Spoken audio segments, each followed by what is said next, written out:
இன்னைக்கு ஒரு ஹெல்த்தியான ஜூஸ் போட்டு நம்ம ஃப்ரீஸ் பண்ணி வைக்க போகிறோம். ஒரு வாரத்துக்கு உத்தரம் இருக்காது.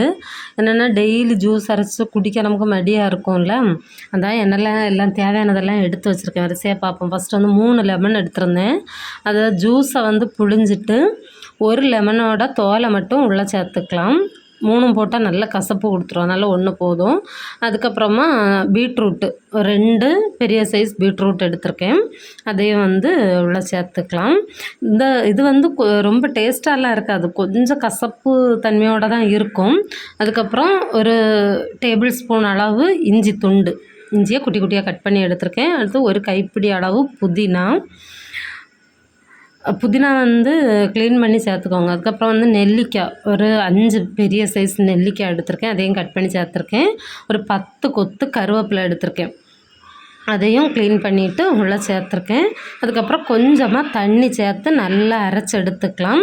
இந்த ஜூஸில் வந்து நிறைய ஹெல்த் பெனிஃபிட்ஸ் இருக்குது. ஸ்கின்னுக்கு நல்லது, ஹேருக்கு நல்லது.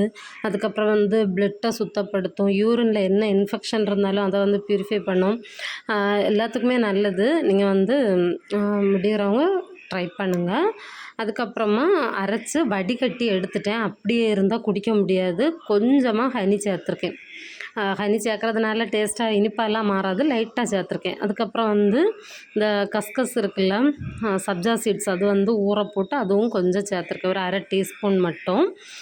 அதுக்கப்புறம் நல்லா அந்த மாதிரி மிக்ஸ் பண்ணிவிட்டு ஒரு மோல்டில் ஊற்றி நம்ம வந்து ஃப்ரீஸ் பண்ணி வைக்கணும். நான் அப்படியே அந்த மோல்டோடையே வச்சுப்பேன். இதுக்குன்னே வச்சுருக்கேன். இது வந்து ஒரு நாள் இந்த பீட்ரூட்டை மாற்றிட்டு கேரட்டு சேர்த்துப்பேன். அதுக்கப்புறம் வெறும் புதினா அந்த மாதிரி க்ரீன் கலர் ஜூஸாகவே போட்டு வைப்பேன். அதெல்லாம் நான் ஒவ்வொன்றா ஷேர் பண்ணுறேன். 8 மணி நேரம் நல்லா ஃப்ரீஸ் பண்ணி எடுத்துட்டு இந்த மாதிரி கப்பில் வந்து ஒரு 2 க்யூபோ இல்லை ஒரு 3 க்யூபோ இல்லை குழந்தைங்களுக்குன்னா 1 போட்டாலே போதும். அதுக்கப்புறம் தேவையான அளவு தண்ணி சேர்த்து அப்படியே மிக்ஸ் பண்ணிவிட்டு குடிச்சிட வேண்டியது தான். எல்லாருக்கும் கொண்டு கொடுக்குறேன். எல்லாரோட ரியாக்ஷனை பார்ப்போம். ஹஸ்பண்டுக்கு தான் ஃபஸ்ட்டு கொடுத்தேன்.